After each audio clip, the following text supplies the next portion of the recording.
The announcement was supposed to be sacred. Under the gold-lit ceiling of a Manhattan ballroom, William Whitmore stood before executives, investors, and the board of his $8 billion corporation. Applause followed his promotion. Then he turned to his wife, Brooke Cruz.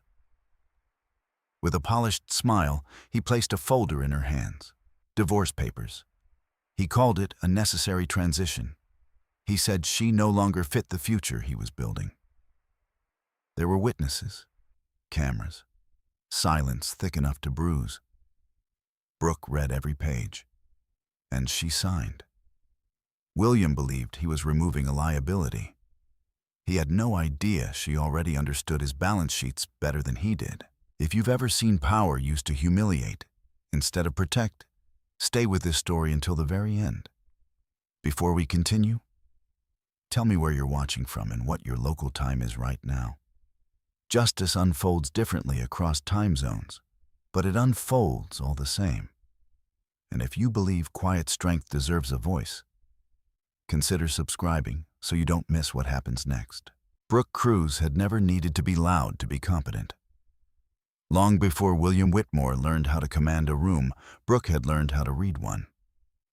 She understood tone shifts, unfinished sentences, pauses that meant more than words. She noticed when someone avoided specifics. She noticed when numbers felt heavier than they should. At 34, she worked remotely as a senior financial analyst for Whitmore Capital, a subsidiary buried 3 layers beneath Whitmore Holdings' polished public brand. The structure was deliberate. Whitmore Capital handled risk allocation, private equity flows, and strategic fund redirection. It was where the real decisions hid behind clean quarterly reports and curated investor calls. Brooke had been hired 6 years earlier under her maiden name, Cruz. No hyphen, no disclosure that she was dating and later married the rising executive son of the founder. Human Resources had processed her application like any other. She had insisted on it. William had once admired that about her. In the early years, when they lived in a modest condo in Brooklyn, he used to joke that she was the real brain in the apartment. He would pace their narrow kitchen rehearsing presentations while she chopped vegetables and quietly corrected his phrasing. She never took credit. She never asked for acknowledgement. It had been enough then that he reached for her opinion. Ambition is subtle when it first appears. It feels like drive, discipline, focus, but promotion changes the temperature of a person. When whispers began circulating that William was being considered for regional CEO of the Northeast Division, something in him sharpened. His schedule tightened. His laughter shortened. He began to speak in forecasts instead of plans. Brooke noticed before anyone else did. She noticed that he stopped asking her how her day had been. He stopped lingering at the table after dinner. His phone began to live face down. Late-night calls became routine. Strategic discussions, he said. Board alignment. She never challenged him. Not because she was afraid. Because she preferred evidence to confrontation. Brooke's days were structured. She woke at 5:45 a.m., brewed coffee in silence, and reviewed overnight fund movement reports before logging into the encrypted server portal. Her workspace overlooked the East River. Minimalist, clean, one notebook always open to the right of her keyboard. She wrote things down. Not accusations, not suspicions, patterns. 3 months before the promotion announcement, she began noticing irregular micro-adjustments within the Horizon Growth Fund. Nothing dramatic. A 0.25% shifted here, a redirected allocation there. Individually harmless, collectively curious. The approvals bore the digital signature of Gregory Nolan, the company's CFO. But Gregory had never been reckless, conservative to a fault, if anything. The adjustments aligned with internal restructuring rumors.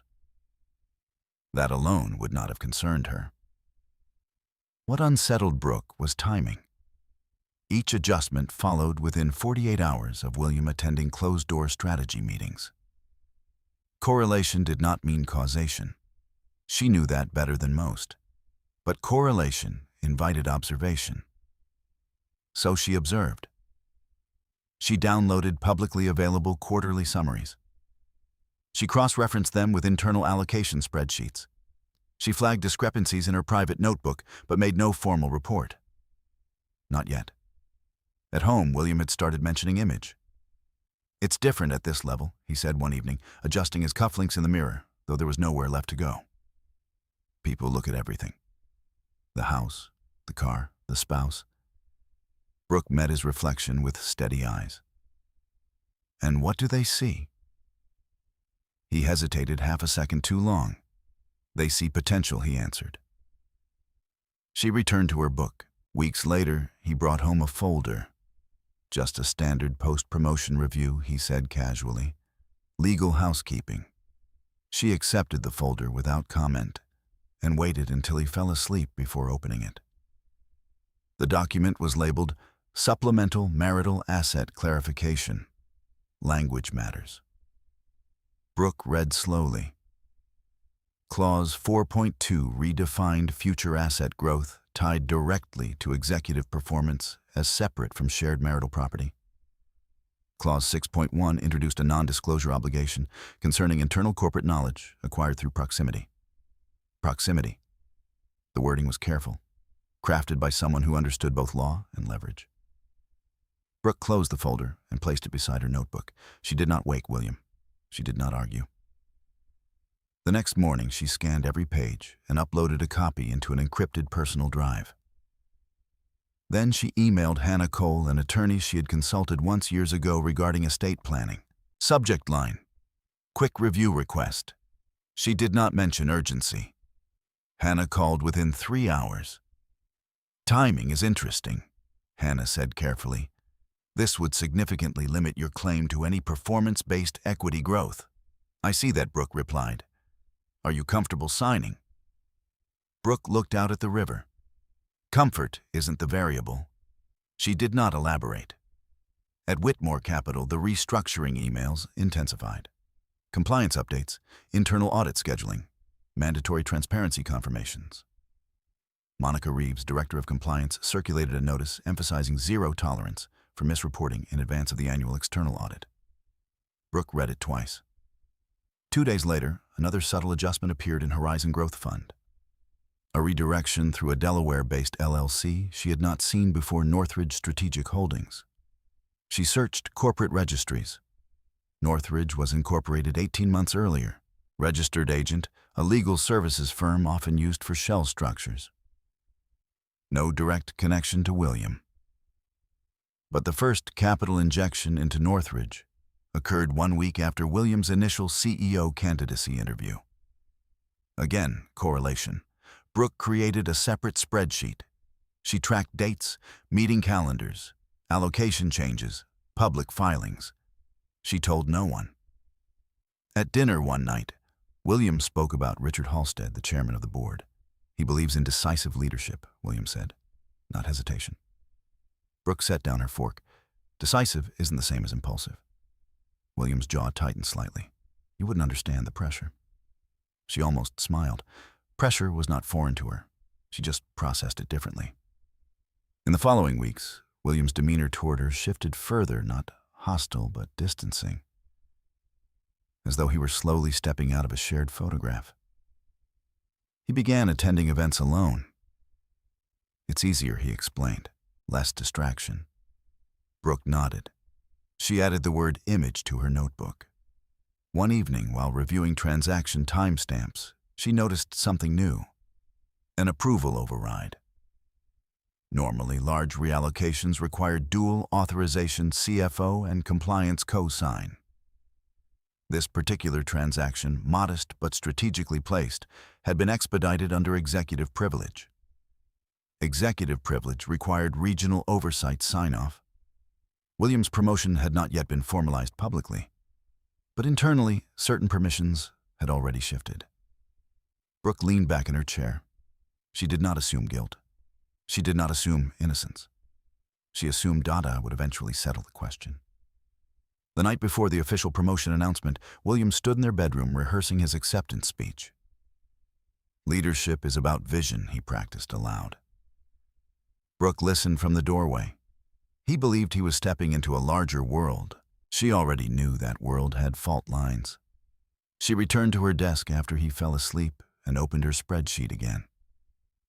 She added one final column, projected exposure risk.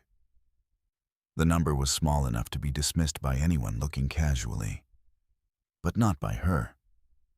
She closed her laptop at 1:12 a.m. In the dark, the city hummed with indifferent electricity. Brooke lay awake beside her husband, aware of two things, with absolute clarity. First, William was moving faster than his caution. Second, the audit would not be forgiving. She did not yet know how the confrontation would unfold. But she understood balance sheets, and balance sheets always reconcile. The promotion was finalized on a gray Tuesday morning in early October. At precisely 9:07 a.m., an internal announcement from Richard Halstead, chairman of Whitmore Holdings, circulated through every corporate inbox. William Whitmore appointed Regional CEO, Northeast Division. The message praised strategic vision, disciplined execution, and a forward-facing leadership model aligned with long-term shareholder value. Brooke read it without expression. From her desk overlooking the East River, she imagined the atmosphere in the Manhattan headquarters. Tight smiles, calibrated congratulations assistants, moving briskly between glass-walled offices. She could picture William standing taller than usual, accepting handshakes that lasted half a second too long. Promotion changes posture before it changes power. Within hours, her inbox filled with restructuring notices. Departmental reporting lines were shifting. Temporary audit protocols were being accelerated. Monica Reeves from Compliance issued a formal reminder all executive-level transactions during transitional leadership would be subject to heightened review. That line lingered. Heightened review. Brooke opened Horizon Growth Fund's activity log again. She traced the subtle reallocations she had been tracking for weeks. Nothing explosive, nothing dramatic, but consistent. A pattern does not shout. It repeats. By noon, William called. They moved faster than expected, he said, voice bright, almost breathless. Board vote was unanimous. Congratulations, Brooke replied evenly. There was a pause on the line. He had once waited for her to ask details. Today he filled the silence himself. This changes things, he added. Visibility, expectations, I'm sure. Another pause. There will be more scrutiny now, he said. From everyone. Brooke understood the sentence carried more than one meaning. Scrutiny is healthy, she answered. He exhaled softly, not when it slows momentum. Momentum. That word had replaced patience in his vocabulary. That afternoon, a new authorization code appeared in the internal system logs, Executive Transitional Access W. Whitmore. Brooke did not search for it. It appeared because her monitoring spreadsheet was now programmed to flag any permission changes within funds connected to the Northeast Division. The system update timestamped the access at 8:42 a.m., 25 minutes before the formal announcement email. Technically permissible, strategically revealing. At 4:15 p.m., an allocation moved again. Horizon Growth Fund redirected $3.2 million through Northridge Strategic Holdings. The amount was small relative to the total portfolio, small enough to dissolve inside quarterly noise. But the transaction code indicated expedited approval. Dual authorization override. Brooke zoomed in on the metadata. CFO Gregory Nolan's digital signature was present. The compliance co-signature field read, pending review. Temporary executive approval applied. Temporary executive approval required justification documentation within 48 hours.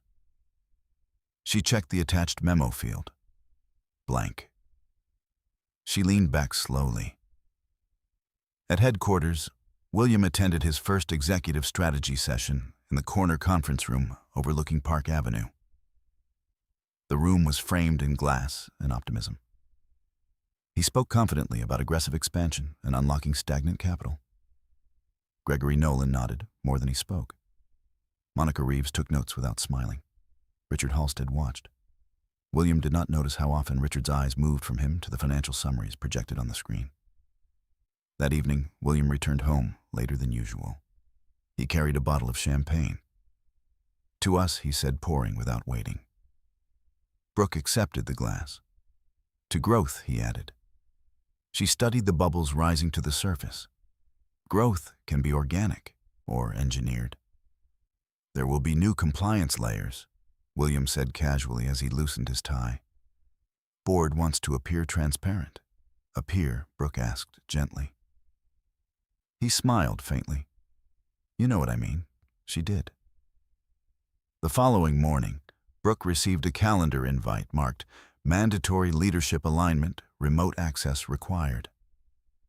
The meeting included senior analysts from all subsidiary funds. William would deliver opening remarks. When his face appeared on the screen framed by the sleek neutrality of the executive conference room, Brooke observed him carefully. He spoke with confidence about accountability innovation and disciplined forecasting. She noticed something else. He avoided direct reference to Horizon Growth Fund. Instead, he emphasized strategic redirection of underperforming capital streams. Language again. After the call, she opened Northridge Strategic Holdings filing records one more time. A minor amendment had been filed overnight. The registered contact had changed. New authorized representative Whitmore Advisory Services. Whitmore Advisory Services was a private consulting arm controlled exclusively by executive leadership. She clicked through the ownership disclosures. Names were shielded behind layered legal structures, but the signatory initials on the amendment form were WWW. The documentation did not explicitly list William Whitmore as owner. It did not need to. Brooke did not rush to conclusion. Instead, she created a timeline. Initial capital injection into Northridge 18 months prior. William's candidacy discussions began 19 months prior. Increased fund redirections 4 months prior. Executive transitional access granted today. Correlation deepened. At lunch, William called again. There's going to be a celebratory dinner this weekend, he said. Black tie. I'll attend, Brooke replied. Another small pause. You'll need something? Appropriate, he added. Appropriate. She made a quiet note of the word. Later that afternoon, Monica Reeves sent a direct inquiry to all fund analysts connected to Horizon Growth. Please confirm documentation support for any executive override transactions within Q3. The email was neutral, procedural. Brooke responded with attachment summaries, only the data she was officially authorized to share. She did not mention the blank justification field. Not yet, because process mattered. If Monica requested further clarification, Brooke would provide it. She never volunteered accusation. She provided structure. At 7:30 p.m., while William finalized travel logistics for the weekend event, Brooke reviewed the internal audit schedule. The annual external audit had been advanced by 2 weeks. Unusual. Accelerated audits often signaled concern at the board level. Richard Halstead did not make impulsive decisions. She closed her laptop and walked into the living room. William was on speakerphone. Yes, he was saying tone-controlled, but firm. Temporary adjustments, perfectly defensible. A voice on the other end, Gregory Nolan, responded faintly, too distant to parse clearly. William lowered his voice. Exposure is minimal. Once Q4 balances, no one will question it. Brooke did not move closer. She did not need to hear every word. The phrase exposure is minimal repeated in her mind. Minimal is not zero. When the call ended, William turned toward her. You're quiet tonight, he observed. I'm listening, she said. He studied her for a second longer than usual. You don't need to worry about company matters, he added. It's handled. She held his gaze calmly. I know, she answered. That night, after he slept, Brooke retrieved the supplemental marital asset agreement again. Clause 6.1. Spousal acknowledgement of limited knowledge regarding executive financial structures. Limited knowledge. The clause assumed ignorance. She closed the folder gently. At 12:18 a.m., a new transaction alert pinged into her flagged spreadsheet. Another minor reallocation. Timestamp 12:03 a.m. authorization executive transitional access. She looked at the city lights beyond her window. Somewhere downtown servers processed data without emotion. Systems recorded truth in time-stamped precision. Brooke did not feel anger. She felt alignment. The audit was coming. Compliance had begun tightening. Board oversight was increasing. William believed momentum would outrun scrutiny. But balance sheets do not respond to charisma. They respond to reconciliation. Brooke saved her updated timeline, encrypted the file, and labeled it simply Q3 pattern analysis. She closed her laptop and returned to bed. Beside her, William shifted in his sleep, unaware that the quietest person in the room had already begun mapping the fault lines beneath his promotion. The folder appeared again 3 days after William's promotion became official.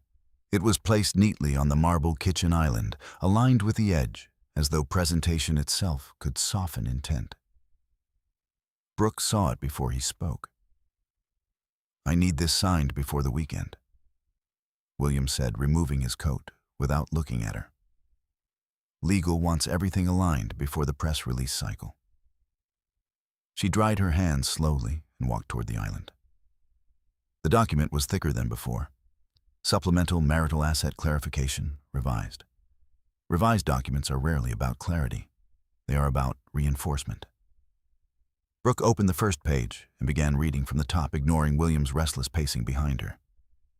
Clause 2.4 now included language specifying that any appreciation in executive-linked equity options or performance-based bonuses accrued after the date of appointment would be classified as sole strategic asset growth.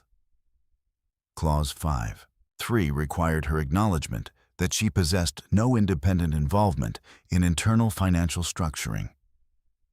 That phrase was new. No independent involvement. William stopped pacing. "It's standard at this level," he said lightly. "It protects the company from conflicts of interest." "Conflicts?" Brooke asked, not looking up. "Perception of conflicts," he corrected quickly. "You working remotely in finance, even if it's a different subsidiary, could look complicated." Complicated? Brooke turned the page. Clause 8.1 introduced a binding arbitration agreement for any future marital disputes involving executive compensation structures. Arbitration favors those who write it. She closed the folder and placed both hands flat against the countertop. "When does legal need it?" she asked. "Tomorrow morning," William replied. There was a flicker of relief in his voice, as if her lack of resistance confirmed something he had rehearsed. She nodded once. "I'll review it tonight." He approached her then, placing a hand lightly at the small of her back. The gesture was practiced, familiar. "You know this doesn't change anything between us," he said. Brooke met his eyes. "Everything changes when language changes," she replied. He laughed softly, mistaking observation for humor. That night, she waited until the apartment was silent. She scanned every page again, uploading it into her encrypted personal archive. She created a red-line comparison between the original and revised versions. The additions were deliberate, the timing more so. At 11:42 p.m., she emailed Hannah Cole. Subject, second review, timing sensitive. Hannah responded within the hour. They spoke quietly over speakerphone. "He's insulating performance-based growth," Hannah said, "and distancing you from any financial insight." "Is it enforceable?" Brooke asked. "Parts of it, but the arbitration clause is aggressive." Brooke listened without interrupting. "The key," Hannah continued, "is whether there's material information being withheld that could impact marital equity. If there's undisclosed risk or liability tied to his compensation." "There is," Brooke said calmly. Hannah paused. "You're certain?" "I'm certain there are irregularities. I'm not certain of outcome." Silence stretched for a moment. "Do you want to refuse to sign?" Hannah asked. Brooke considered the question carefully. Refusal would create confrontation. Confrontation would accelerate reaction. Reaction would destroy pattern observation. "No," she said finally. "I'll sign." Hannah inhaled slowly. "Then document everything. I already am." After the call ended, Brooke returned to her desk. She opened Horizon Growth Fund's ledger again and filtered for override transactions, requiring justification documentation. 3 entries now displayed pending review executive authorization. The earliest was 40 hours old. No justification memo had been attached. Policy required submission within 48 hours. Policy also required compliance notification if documentation was not submitted on time. She glanced at the clock. 43 hours. In Manhattan, William stood in front of a mirror adjusting his tie again, practicing lines for the weekend celebration. Leadership is about courage. Leadership is about vision. Leadership is about decisive action. Brooke watched him from the doorway. She wondered when decisiveness began substituting for restraint. The following morning, she printed the supplemental agreement and signed her name in clean, steady script, Brooke Cruz. She did not use Whitmore. She scanned the signed copy and archived it. Then she placed the folder back on the island. William collected it without reviewing her expression. "Thank you," he said, pressing a brief kiss to her temple. He left for the office. Brooke waited until his car exited the garage before opening her laptop. 47 hours. The earliest override transaction still lacked documentation. At hour 48, system protocol automatically flagged the transaction to compliance. At 9:02 a.m., Monica Reeves received the alert. At 9:17 a.m., a polite inquiry was sent to Gregory Nolan's office, requesting justification documentation for the executive override. At 9:24 a.m., Brooke received a copy of the system-generated notification in her analyst dashboard. She did not respond. At 10:11 a.m., Gregory Nolan uploaded a brief memo citing temporary strategic liquidity redistribution pending board notification. The memo was 3 sentences long. It referenced no supporting attachments. Brooke downloaded it and added it to her archive. Short explanations for complex movements are rarely sufficient. That afternoon, she cross-referenced the timestamps of the override transaction with William's calendar. The allocation had occurred during a private meeting labeled Executive Alignment, Closed Session. Attendees, William Whitmore, Gregory Nolan, no compliance presence. She highlighted the line. That evening, William returned home later than usual. "Everything squared away?" he asked casually. "Yes," Brooke answered. "Good," he said, pouring himself a drink. "This weekend is important, Image," she replied softly. He smiled without noticing the tone. "Yes," he said, "Image." He did not ask about her work. He did not know that within Whitmore Capital, the accelerated audit preparation had begun pulling preliminary samples for random transaction verification. Random rarely remains random when patterns exist. At 8:30 p.m., Brooke received a quiet message from a junior analyst in Chicago. "Have you noticed the Q3 micro adjustments feels compressed?" She read it twice. Instead of responding emotionally, she replied, "Document observations. Do not speculate. Follow procedure. Procedure protects integrity." Later that night, Brooke opened her notebook and wrote a single sentence. Documentation lag indicates urgency, not oversight. She underlined urgency. William believed speed was advantage. But speed creates friction. And friction leaves marks. Before closing her laptop, Brooke exported her Q3 pattern analysis file into a secure offline drive.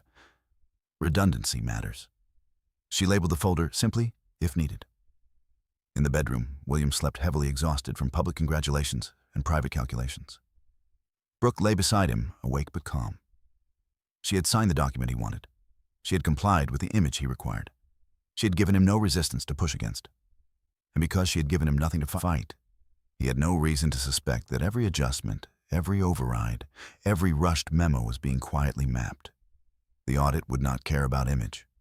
The board would not care about presentation. And numbers, when asked directly, rarely lie. Brooke closed her eyes, already knowing that the weekend celebration would not be the moment everything changed. It would only be the moment everyone else finally noticed. The first full audit extraction began at 6:00 a.m. on a Monday. Brooke was awake before it did. She had learned years ago that data behaves differently at dawn. Servers run quieter. Notifications arrive without commentary. The world has not yet layered interpretation over numbers. She logged into Whitmore Capital's secure portal and opened the live audit tracker Monica Reeves had activated 3 days earlier. The dashboard displayed routine sampling across multiple funds, Horizon Growth among them. Sampling appears neutral, but sampling is guided by algorithms built on risk indicators. 3 of the 5 override transactions Brooke had documented were now flagged for review. She did not feel satisfaction, only confirmation. At headquarters, Monica Reeves stood in her glass office, reviewing the same dashboard. Compliance directors rarely show emotion. They cultivate neutrality like a uniform. But the clustering around Horizon Growth was statistically noticeable. Gregory Nolan received the same alert 15 minutes later. He did not call Brooke. He called William. The call lasted 6 minutes. Brooke did not hear it. But she saw the aftermath. At 8:17 a.m., 2 additional justification memos were uploaded into the system. Each referenced temporary liquidity harmonization and strategic rebalancing under executive directive. The language was nearly identical. Templates reveal haste. Brooke downloaded the memos and compared metadata. Both documents had been created within 4 minutes of each other. Strategic decisions are rarely drafted in 4 minutes. She added a new column to her spreadsheet, memo creation interval. 4 minutes, 6 minutes, 9 minutes, pattern. By 10:00 a.m., Monica Reeves issued a second-tier inquiry requesting supporting documentation for the override transactions, specifically board-level notification records. Brooke leaned back in her chair. Board-level notification would require time-stamped email circulation or meeting minutes. She knew neither existed in the internal archive. William had moved too quickly. Speed leaves gaps. At noon, her phone vibrated. "William, compliance is overreaching," he said without greeting. "Overreaching how?" Brooke asked calmly. "They're escalating routine reallocations as if they're anomalies." "Are they anomalies?" she asked. Silence followed. "They're strategic adjustments," he replied. "Short term. Short term does not erase documentation requirements." Brooke said nothing. "I'll handle it," he added more sharply than before. "I'm sure you will," she said. After the call ended, Brooke opened Northridge Strategic Holdings' public filings again. A new amendment had been filed overnight. The amendment adjusted capital contribution thresholds and modified authorized transaction ceilings. The signature block again bore initials WWW. She cross-referenced the filing timestamp with the override transaction times. Aligned within 12 hours. Correlation deepened. That afternoon, she received a discreet internal message from Monica Reeves Brooke requesting clarification on Horizon Growth analytics. Please confirm whether override transactions were initiated by Executive Directive or CFO Office. Procedure required neutrality. Brooke responded precisely. Override transactions were processed under Executive Transitional Access Authorization. CFO digital signature present. Compliance co-signature pending at time of execution. No opinion, no implication. Facts. Monica's reply was brief, understood. At headquarters, William entered Richard Halstead's office for what had been scheduled as a routine post-promotion alignment meeting. Richard did not waste time on pleasantries. "Compliance has flagged Q3 adjustments," he said, folding his hands. "Temporary liquidity shifts." William answered smoothly. "Within authorized limits." "Documentation," Richard asked. "In process." Richard held his gaze longer than usual. "Accelerated audits do not tolerate incomplete process," he said quietly. William smiled in controlled confidence. "There's no exposure. Exposure." The word had become habitual. Richard did not respond to it. Instead, he asked why Northridge Williams' composure shifted almost imperceptibly. "Northridge provides flexible capital structuring outside rigid fund parameters." "Outside," Richard repeated. The meeting ended without resolution. Back in her apartment, Brooke noticed another anomaly. A minor personal transfer into a joint account she and William rarely used. Source: Whitmore Advisory Services. Amount: $87,500. Description: consulting reimbursement. She stared at the screen. Whitmore Advisory Services was the entity listed in Northridge's amendment filing. Consulting reimbursement implied invoice. Invoice implied service. She had never seen William invoice his own advisory arm. She downloaded the statement and added it to her offline archive. Pattern expanded. By evening, 3 of the 5 flagged transactions had moved from pending review to escalated verification. Escalation required independent validation beyond CFO explanation. Gregory Nolan called Monica Reeves at 6:12 p.m. The call lasted 9 minutes. At 6:25 p.m., an internal memo circulated announcing the formation of a temporary internal review committee for Q3 fund adjustments. Chair, Monica Reeves. Oversight, Richard Halstead. William was not listed as a participant. Brooke closed the memo slowly. The board had stepped in. That night, William returned home, visibly strained. "They're forming committees over nothing," he said, loosening his collar. "Committees don't form over nothing," Brooke replied softly. He looked at her sharply. "You don't understand the optics," he said. "I understand documentation," she answered. He poured a drink and said nothing further. Later, alone at her desk, Brooke reopened her spreadsheet. She created a visual timeline graphing override transactions, Northridge amendments, personal account transfers, compliance escalations. The lines intersected with uncomfortable precision. She zoomed in on the $87,500 transfer. Date 2 days after the first override transaction. Time 2:11 p.m. Authorization source, Whitmore Advisory Services.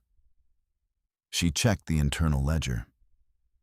Whitmore Advisory Services had billed Horizon Growth for strategic liquidity assessment within the same 48-hour window. The billing amount, $90,000. After fees, net deposit approximated the $87,500 personal transfer. Her breath remained steady. Numbers rarely aligned by coincidence at that scale. She did not accuse. She documented. At 11:03 p.m., she opened a secure external email draft addressed to herself. Subject if audit expands. She attached Q3 pattern analysis, Northridge filing screenshots, personal transfer statements, compliance escalation memo. She did not send it. She saved it. Redundancy protects truth.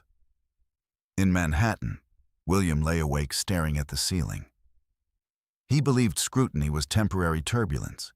He believed performance metrics would silence questions. He did not consider that someone inside the system was watching not with suspicion, but with patience. Brooke closed her laptop at midnight. The city outside moved in indifferent rhythm. Inside Whitmore Holdings, escalation had begun. Not publicly, not dramatically, but structurally. And structure, once engaged, is difficult to reverse. She turned off the lights and walked to the bedroom. William shifted as she lay beside him. "You trust me, right?" he asked suddenly in the dark. "Trust is not blindness. I trust patterns," she said quietly. He did not understand the answer. He slept. Brooke remained awake for several minutes longer, aware that the audit trail was no longer hypothetical. It was active. And active systems do not forget.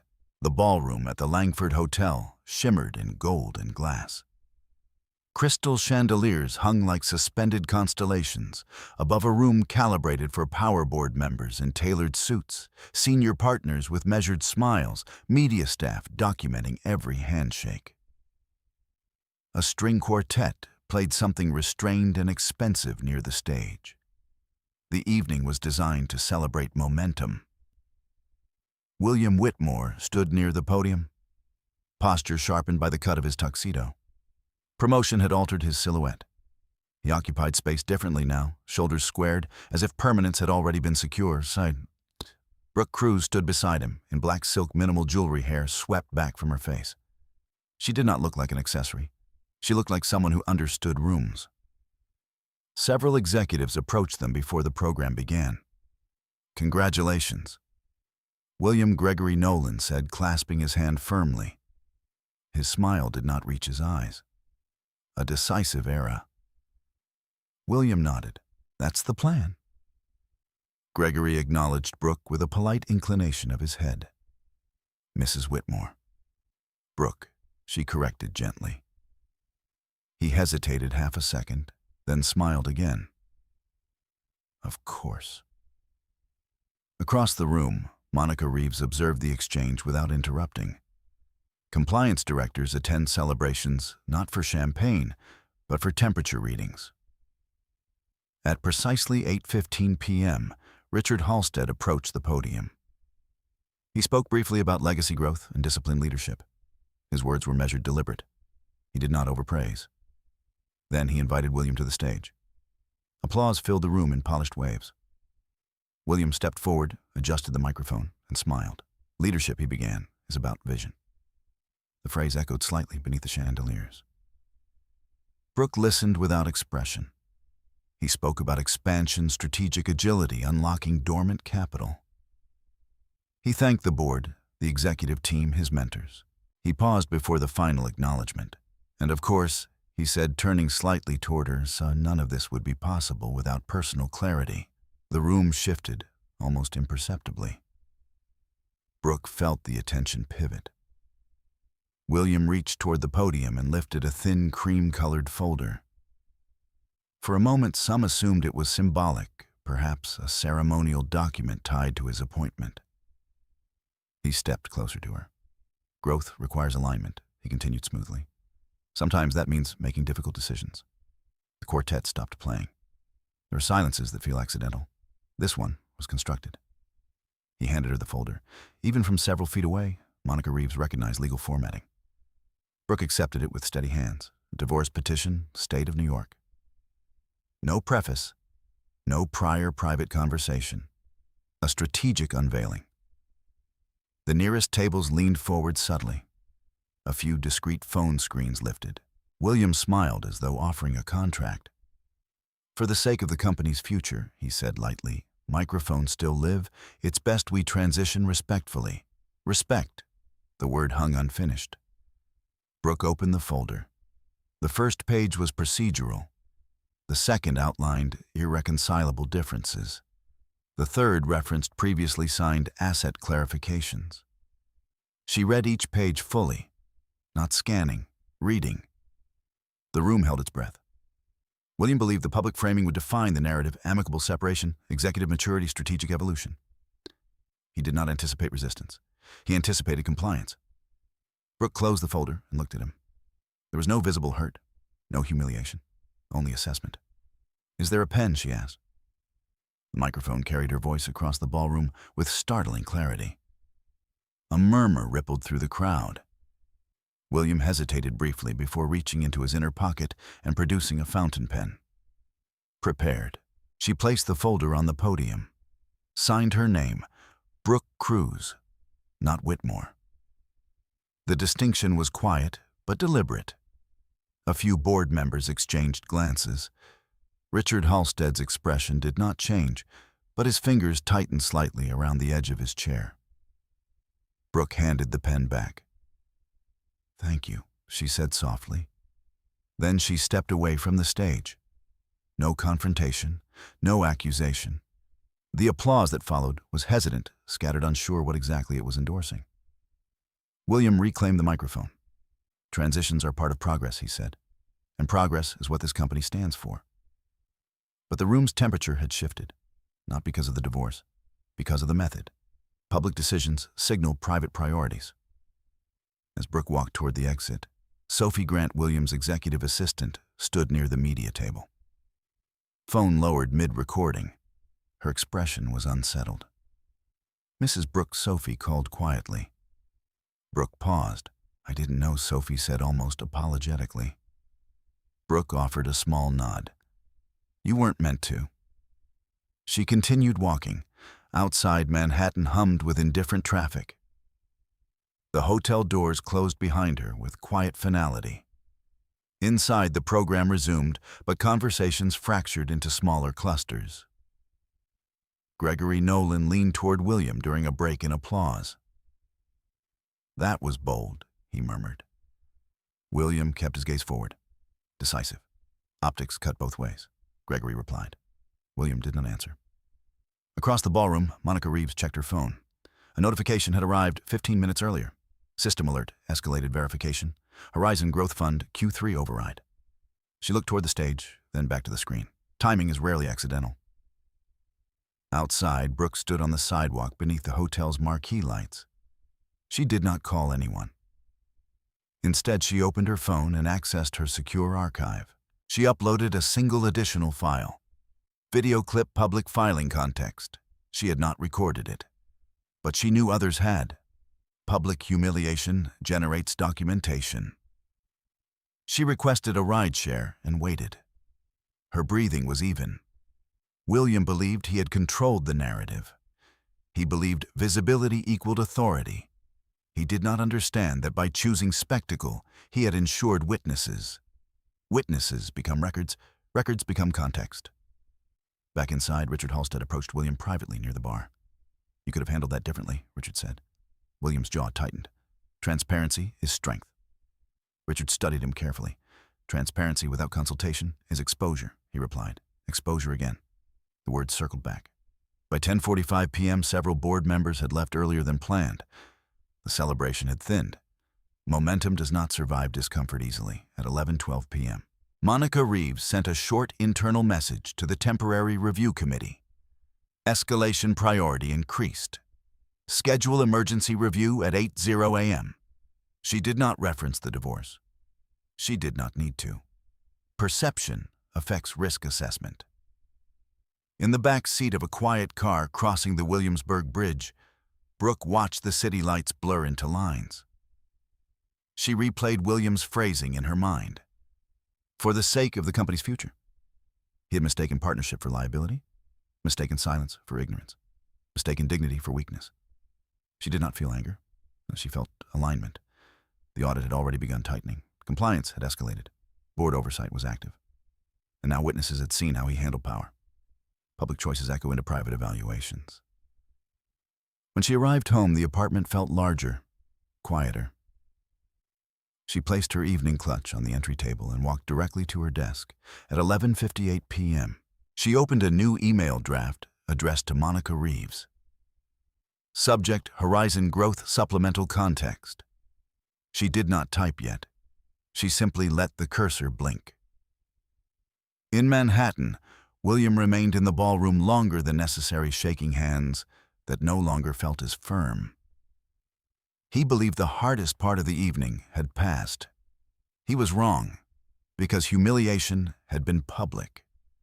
But documentation would be procedural. And procedure does not applaud. At 6:14 a.m., Brooke Cruz pressed send. The subject line was neutral. Horizon Growth Supplemental Context. She had drafted it the night before, but waited until morning when decisions feel less reactive and more deliberate. The email was addressed to Monica Reeves, Director of Compliance. CC Richard Halstead. No one else. She did not reference the ballroom. She did not reference the divorce. She did not reference William by name in the body. She attached 5 files. Q3 Pattern Analysis Chronological Timeline of Override Transactions. Metadata comparison of justification memos, public filing screenshots from Northridge Strategic Holdings, internal ledger extract showing executive transitional access usage, cross-reference summary of Whitmore Advisory Services billing entries. Her message was concise. Monica.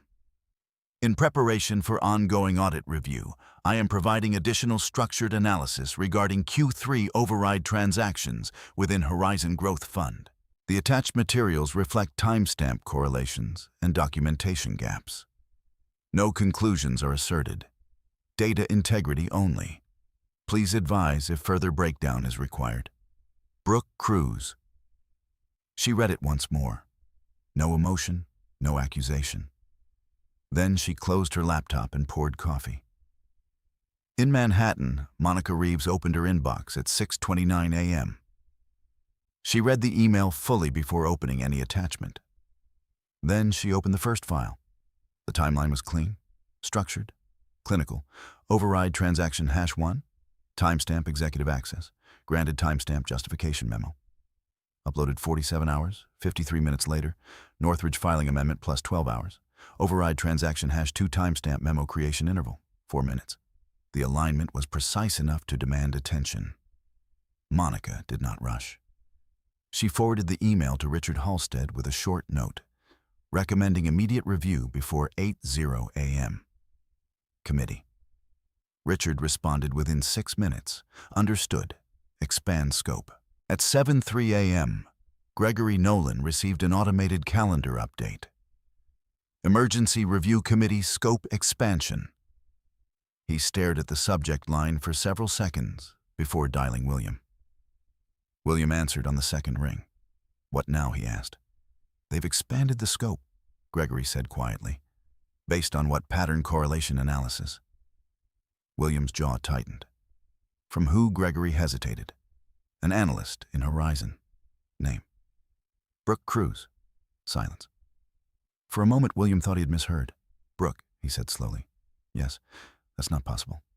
Gregory exhaled. It's her email. William stood in his apartment kitchen phone pressed against his ear, staring at the signed divorce petition he had left on the counter the night before. She works remote, he said, as if geography diminished competence. She works inside Horizon, Gregory replied. William ended the call without goodbye. At 7:42 a.m., he received the forwarded email from Monica Reeves. He opened the attachments.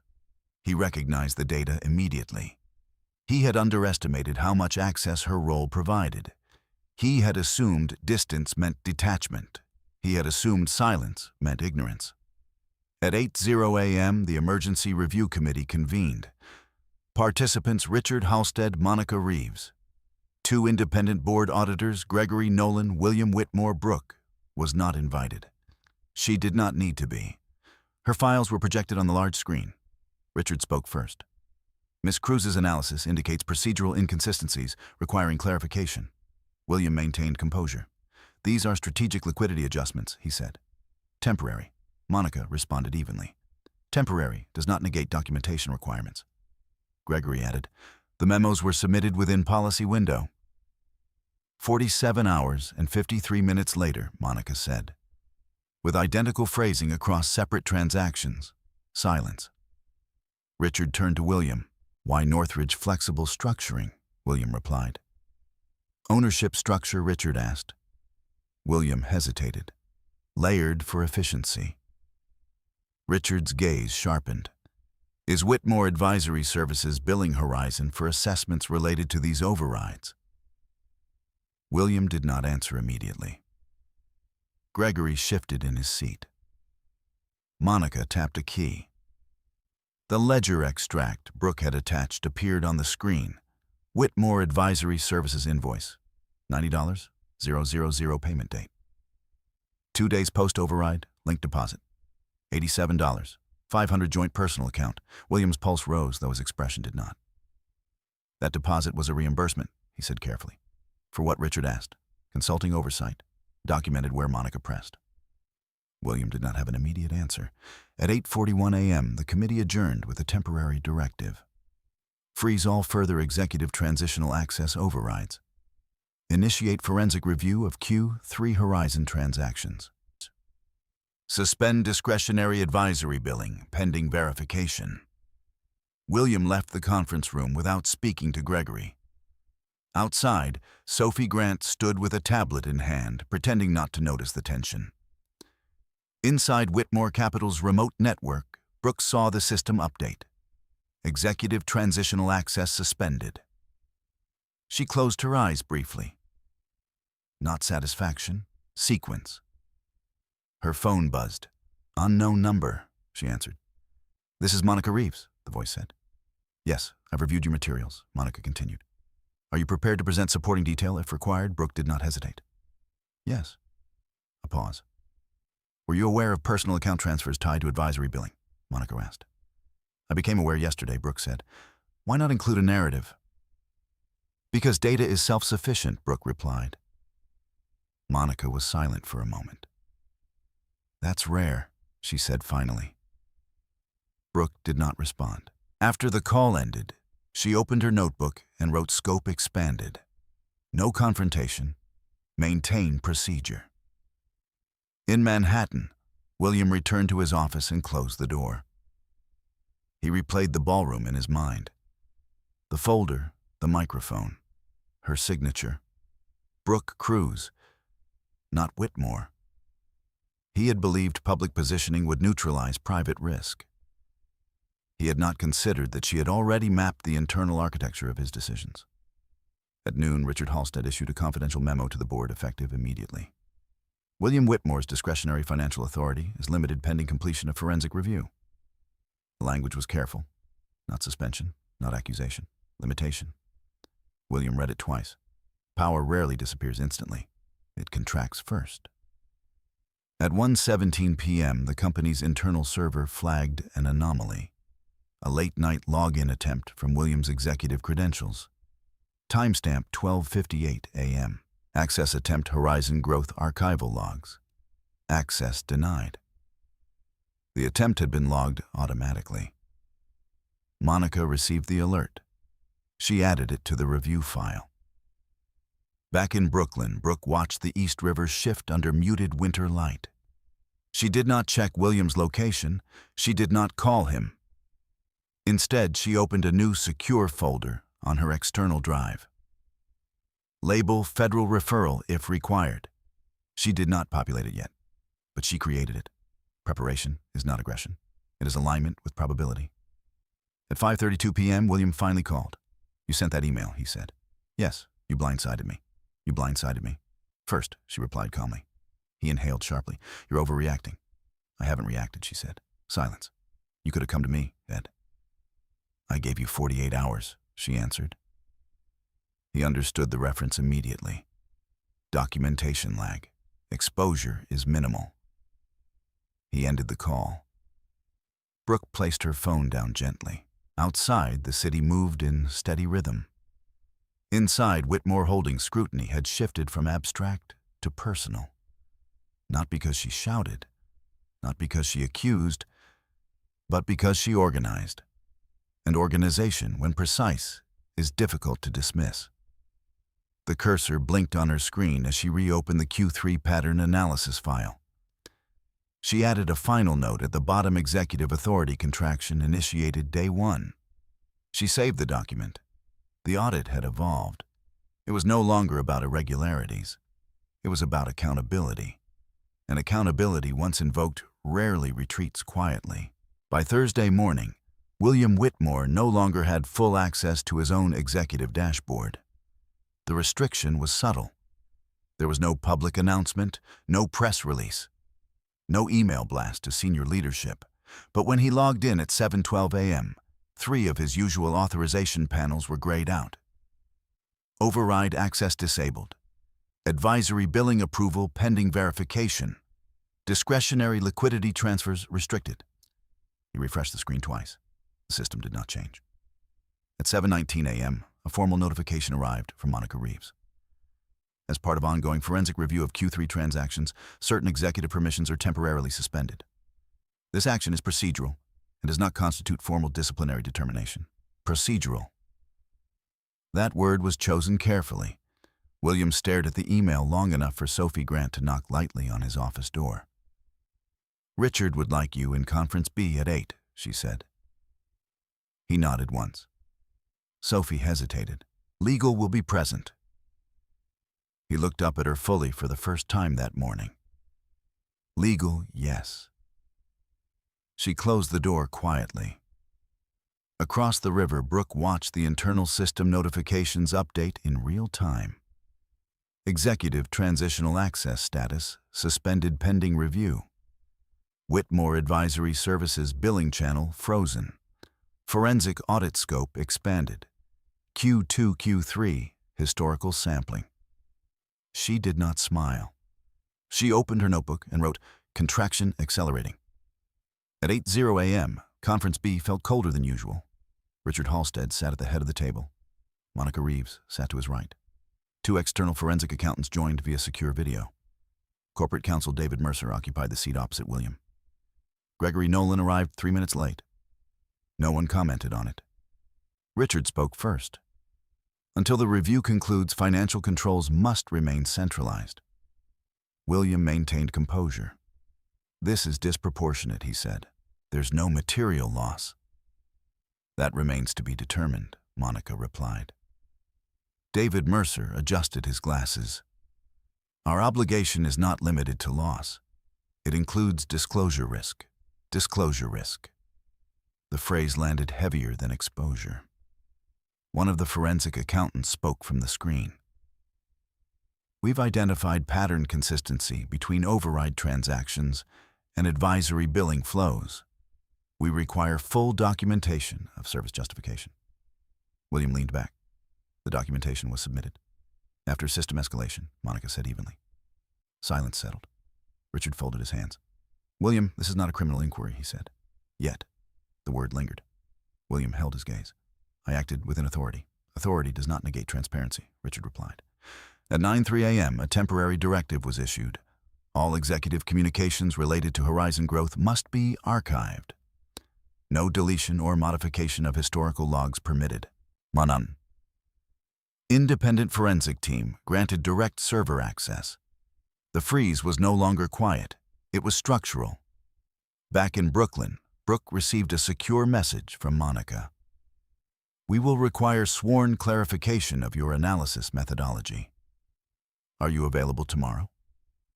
Brooke responded, yes. She closed the chat window and opened her financial dashboard again. 3 additional transactions from late Q2 had now been flagged. She had not included them in her initial email. She had chosen Q3 as the cleanest pattern cluster. The expansion into Q2 indicated the forensic team was working backward. Patterns deepened when examined. Her phone vibrated. Hannah Cole. I've been monitoring public filings, Hannah said. There's unusual activity around Whitmore Advisory Services. They froze it, Brooke replied. Good, Hannah said. Have you considered external reporting? Brooke looked at the river. Not yet. Timing matters, Hannah warned. I know. After ending the call, Brooke accessed the joint account again. Another transfer had been reversed. The $87,500 consulting reimbursement now displayed adjustment pending review. Funds held. She exhaled slowly. Money leaves trails, and trails invite maps. At noon, William attempted to call Gregory Nolan. The call went unanswered.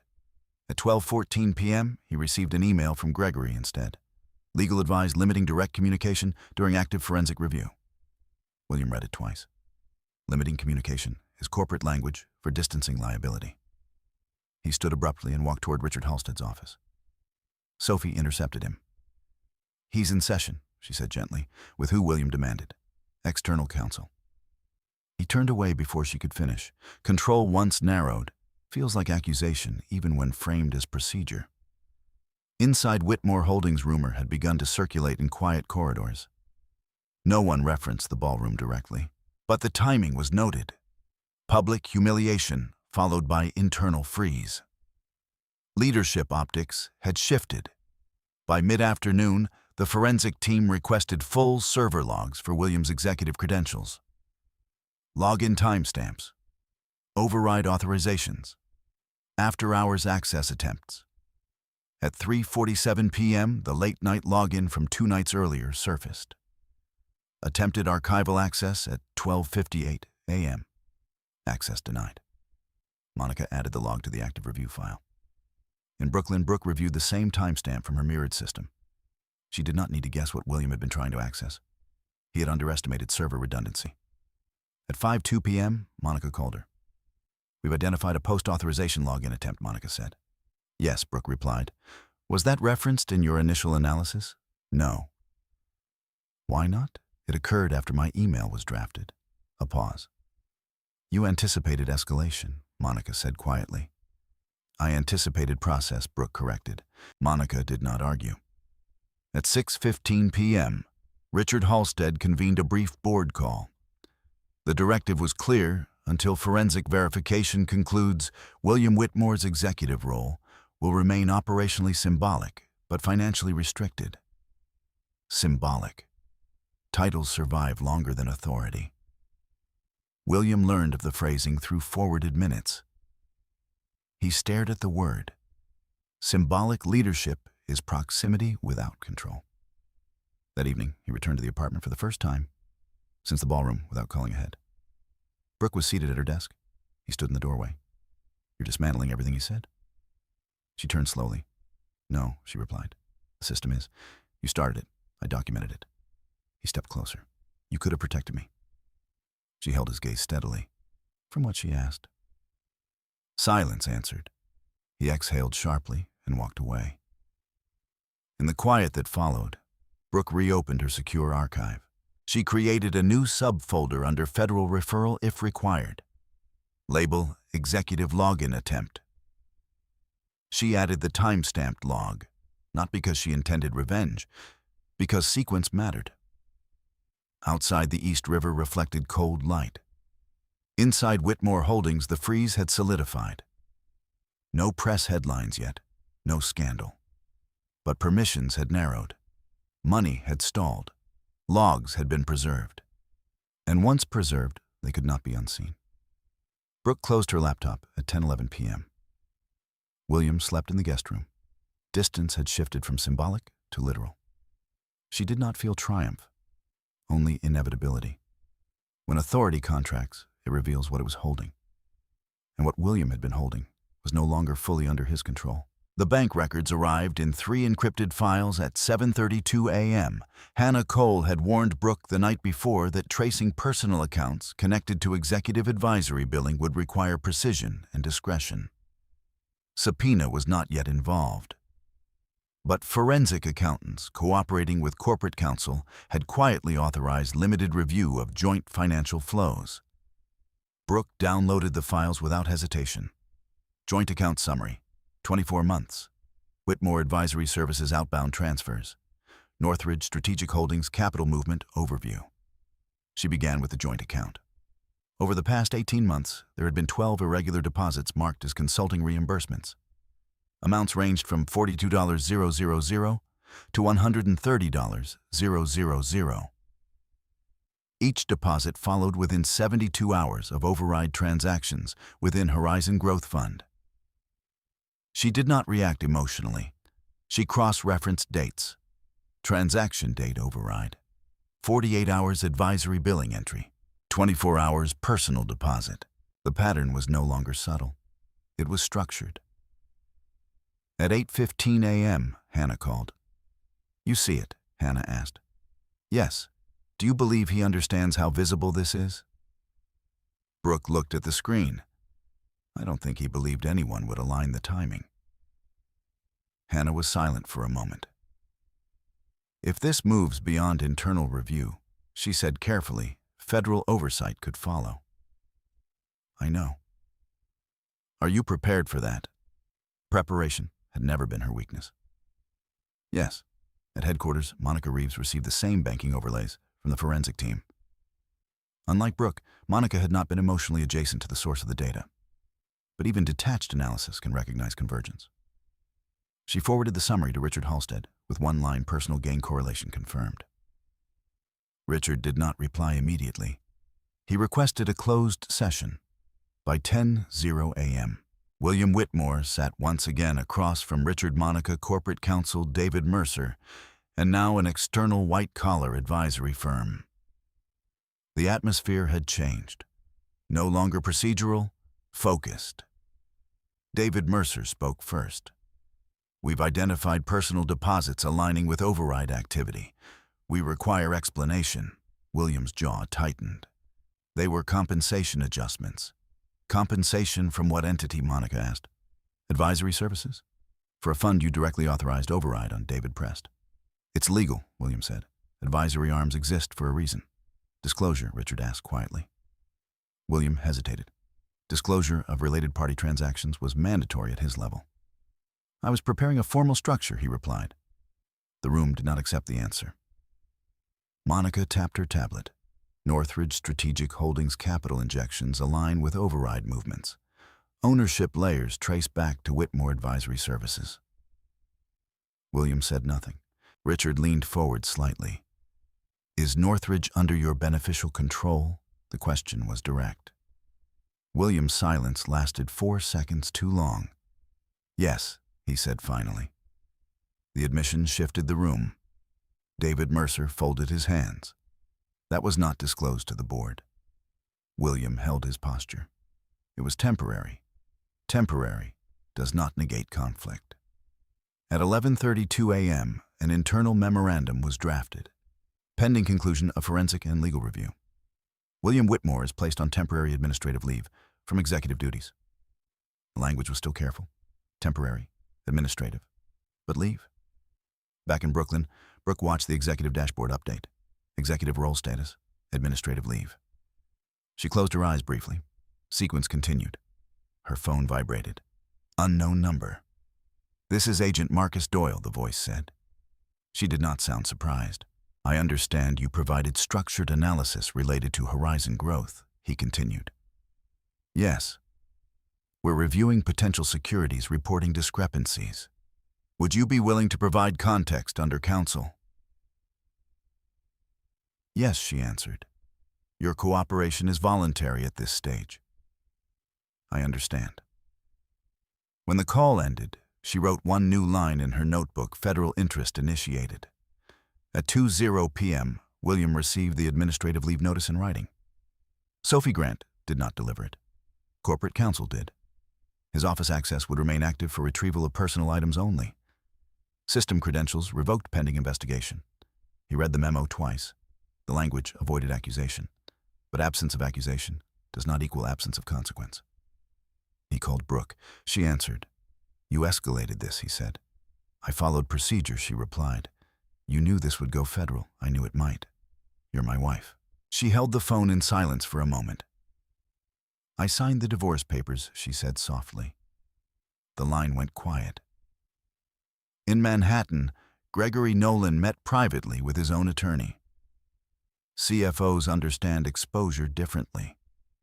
Documentation trails do not isolate responsibility neatly. By 4:30 p.m., preliminary federal review had begun quietly. No press leak, no headlines. Agent Marcus Doyle and 2 financial investigators requested access to Whitmore for Holdings' internal forensic summaries. Richard Halstead complied. Reputation is preserved by cooperation. At 6:10 p.m., William returned to the apartment. He looked different, not disheveled, but diminished. "They're calling it a misunderstanding," he said. Brooke did not respond. "I can still fix this," he added. She looked at him calmly. How he opened his mouth, closed it. "I'll restructure Northridge," he said finally. "It's not about structure anymore," she replied. "It's about disclosure." He turned away. For the first time, uncertainty overtook his composure. That night, Brooke sat alone at her desk and reviewed the offshore flag in the banking overlay. One transfer had routed briefly through a Cayman intermediary account before landing in Northridge.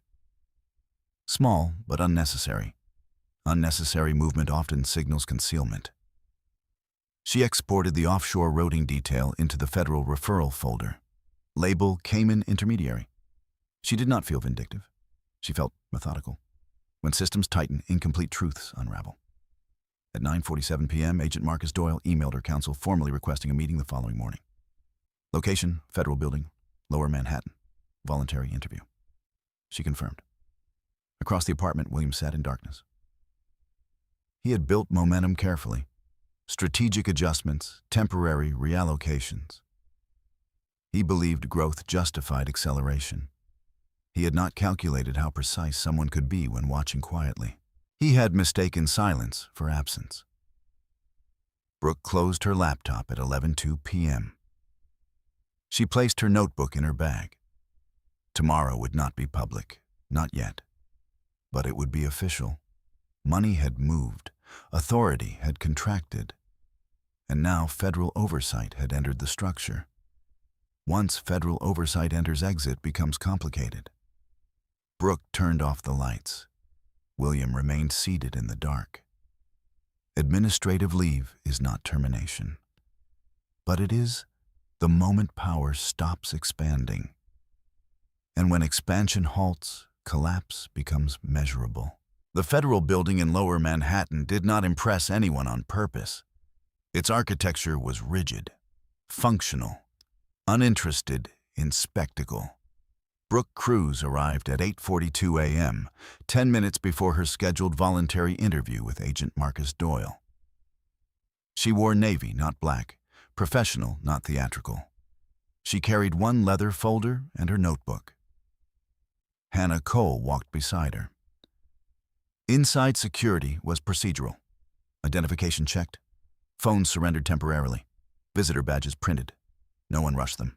Federal time does not accelerate for emotion. Agent Marcus Doyle met them in a conference room with frosted glass panels and a long wooden table bolted discreetly to the floor. He was composed, mid-40s, voice steady, without being aggressive. "Miss Cruz," he said, offering a handshake. "Thank you for coming voluntarily." She nodded. Of course. The recorder on the table was visible, transparent. "We're reviewing potential securities disclosure discrepancies connected to Whitmore Holdings," Doyle began. "Your internal analysis triggered expansion of the review." Brooke did not correct him. She did not claim ownership. "I provided structured data," she said calmly. "Walk us through your methodology," Doyle requested. She opened her folder and placed her printed timeline on the table. "I flagged override transactions within Horizon Growth Fund due to correlation with executive transitional access," she explained.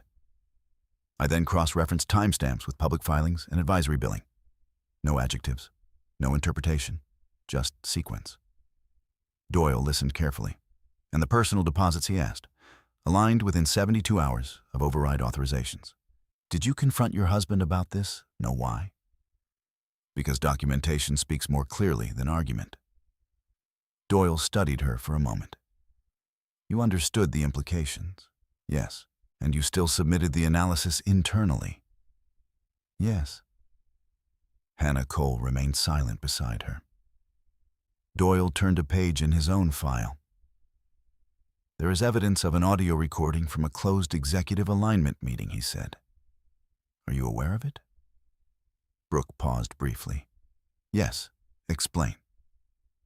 6 months earlier, she'd been working late when William took a call in his office at home. He had forgotten to close the shared cloud sync on his tablet. The device had auto-recorded meeting notes through a voice-to-text integration feature linked to his corporate account. The recording was incomplete, but one sentence was clear. "We can adjust the exposure before the board sees the consolidated report." She had archived the file then without acting. "I discovered the audio through shared cloud backup," she explained now. "It references adjusting exposure before board review." Doyle's eyes sharpened slightly. "Do you have the file?" "Yes." "Will you provide it?" "Yes."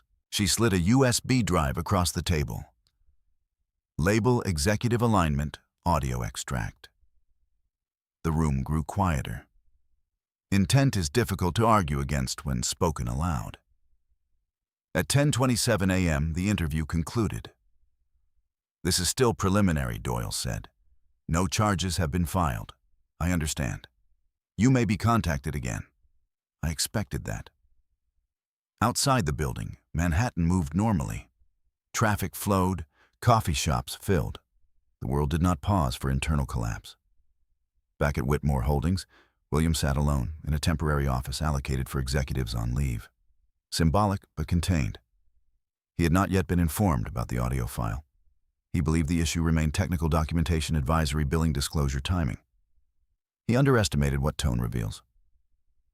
At 11:40 a.m., Monica Reeves received confirmation from federal counsel, audio evidence received. She closed her eyes briefly. This was no longer solely about procedural compliance. Intent was now documented. At 1:15 p.m., Richard Halstead requested an emergency board session. William was invited.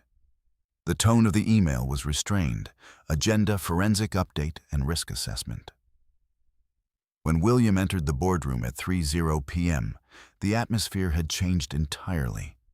No small talk, no courtesy laughter. Richard spoke first. "Federal authorities have acknowledged receipt of supplementary materials." William stiffened slightly. "Which materials?" he asked. Monica did not hesitate. "Audio." Silence settled. "What audio?" William demanded. Richard looked at him steadily. "From a closed executive alignment meeting. You referenced adjusting exposure prior to board consolidation." William's composure faltered for the first time. "That's taken out of context." "Provide context," Richard said. William searched for it. It was a phrasing issue, he said finally. We were discussing rebalancing. Monica tapped her tablet. The phrasing indicates concealment of risk prior to formal reporting. It was strategic timing, William replied. Strategic timing of disclosure. David Mercer asked quietly. The word disclosure carried weight. William realized then that this was no longer internal containment. This was potential securities misrepresentation. At 4:12 p.m., the board voted unanimously to suspend William Whitmore indefinitely pending federal review. Not administrative leave. Suspension. His company-issued credentials were revoked immediately. Security escorted him from the executive floor without spectacle, but without ambiguity. Sophie Grant did not make eye contact as he passed. By 5:00 p.m., internal communication was distributed. Effective immediately, William Whitmore is suspended pending completion of legal and forensic review. Interim leadership responsibilities will be reassigned. No mention of the ballroom. No mention of divorce. Only governance language. In Brooklyn, Brooke saw the system update. Executive status suspended. She exhaled slowly. Not triumph, finality. Her phone vibrated. William, she answered. They suspended me, he said. Yes, you gave them the audio. Yes, you recorded me. It auto-synced. He was silent. You knew, he said quietly. I knew you were adjusting exposure. It wasn't illegal. It wasn't transparent. Silence stretched. You could have warned me, he said. I gave you time, she replied. 48 hours. The phrase did not need repeating. He ended the call. That evening, Brooke reopened her federal referral folder. She added one final entry. Audio submission, confirmed 10:27 a.m. She closed the file. Across Manhattan, William walked alone through the lobby of a building that no longer recognized him as authority. Suspension is not conviction, but it is isolation. He had believed control was secured by speed. He had believed optics shaped outcome. He had believed public humiliation would demonstrate strength. Instead, documentation had demonstrated sequence. And sequence had demonstrated intent. Brooke stood by the window, watching dusk settle over the river. There was no celebration, only stillness. The system had responded, not emotionally, not loudly, but precisely. And precision once engaged does not retreat because someone asks it to. The collapse was no longer theoretical. It was documented, and documentation once federal does not disappear. The internal hearing was scheduled for the following Tuesday at 9:00 a.m. It was not public. It was not theatrical. There would be no cameras, no ballroom chandeliers, no applause uncertain of what it was endorsing. But it would be recorded. Whitmore Holdings convened the session in the same executive conference room where William had once delivered strategic presentations about growth and momentum. The glass walls were now frosted for privacy. Legal counsel sat along one side. 2 independent board auditors were present. Monica Reeves had a binder thick with tabs. Richard Halstead presided at the head of the table. William entered at 8:57 a.m. He was composed, clean-shaven posture intact. Suspension had not altered his grooming, but it had altered the way people looked at him. No one stood. 3 minutes later, Brooke Cruz entered with Hannah Cole. There was a subtle shift in the room when she took her seat, not dramatic, but perceptible. She was no longer simply the spouse who had been handed divorce papers under chandeliers. She was listed on the agenda as Brooke Cruz, Senior Financial Analyst, Whitmore Capital. William read the line twice. For the first time since the escalation began, the professional structure of her position confronted him formally. Not proximity, not marriage. Title. Richard opened the session. This hearing concerns governance, compliance, disclosure obligations, and potential breach of fiduciary duty within Horizon Growth Fund during Q2 and Q3, he stated evenly. This is an internal proceeding. Federal review remains separate. William's attorney retained privately nodded, but said nothing. Monica Reeves began with a timeline. She projected Brooke's Q3 pattern analysis onto the screen. Override transaction timestamp. Advisory billing entry timestamp. Personal deposit timestamp. Northridge filing amendment timestamp. The sequence was clinical. Mr. Whitmore, Monica said. Do you dispute the accuracy of these timestamps? William glanced at the screen. No. Do you dispute beneficial control over Northridge Strategic Holdings? Number was beneficial control disclosed to the board prior to override authorizations. Number's silence deepened. Was Whitmore Advisory Services structured to receive compensation derived from funds over which you exercised executive authority? It was a strategic consulting arm, William replied. That is not the question, Monica said calmly. He paused. Yes. Richard folded his hands. Did you intend to disclose the advisory structure at the next quarterly review? Yes. After consolidating exposure adjustments, Richard asked quietly. William did not answer immediately. His attorney leaned slightly forward but did not interrupt. Richard's gaze held steady. William finally said yes. The words settled heavily. Intent to delay disclosure. The audio file was then played, not in full. Only the relevant excerpt. We can adjust the exposure before the board sees the consolidated report. The room remained silent after it ended. William shifted slightly in his chair. That was taken out of context, he repeated. Provide the context, Richard said. We were discussing rebalancing to reduce volatility before formal presentation. Why not present the volatility transparently? Monica asked. Because markets react, William replied. Boards evaluate, Richard corrected. There is a difference. Monica turned toward Brooke. Miss Cruz, please describe how you identified the pattern. Brooke sat upright, hands folded loosely on the table. I filtered override transactions requiring executive transitional access, she said. I cross-referenced timestamps with advisory billing entries and public filings. I observed recurring alignment within 72-hour intervals. Did you begin this analysis after marital discord? William's attorney asked carefully. The implication was clear. Brooke did not react. I began documentation when override transactions lacked timely justification, she answered. Were you motivated by personal grievance? No. Did you intend harm to Mr. Whitmore?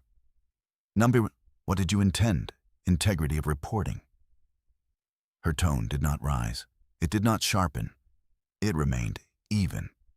William looked at her, then not as his wife, not as the woman who had signed divorce papers without protest, but as the analyst who had mapped his decisions without emotion. He searched her face for resentment. He did not find it, only structure. Richard leaned back slightly. Miss Cruz, were you aware of personal deposits into joint accounts at the time you submitted your initial email to compliance? No, she replied. I discovered them the following day. And you provided that information? Yes. Voluntarily, yes. The word carried weight. Voluntary cooperation changes procedural posture. Monica closed her binder. Mr. Whitmore, you had opportunity to disclose Northridge and advisory compensation structure prior to override activity, she said. You did not. I was protecting strategic flexibility, William replied. By limiting board visibility? Richard asked. William said nothing. The hearing adjourned at 11:42 a.m. Deliberation would occur privately. Brooke stood calmly, collected her folder, and walked toward the door. William spoke before she exited. Why didn't you come to me? He asked quietly. She paused. I gave you documentation windows, she replied. He understood the reference. 48 hours, documentation lag. Exposure is minimal. She left without further comment. In the private deliberation session, Richard spoke plainly. This is not merely procedural error, he said. It is delayed disclosure of related party compensation tied to override authority. Monica agreed. Federal oversight is already engaged, she added. We cannot appear reactive. The vote was not unanimous. 2 board members argued for caution, citing long-term legacy and optics.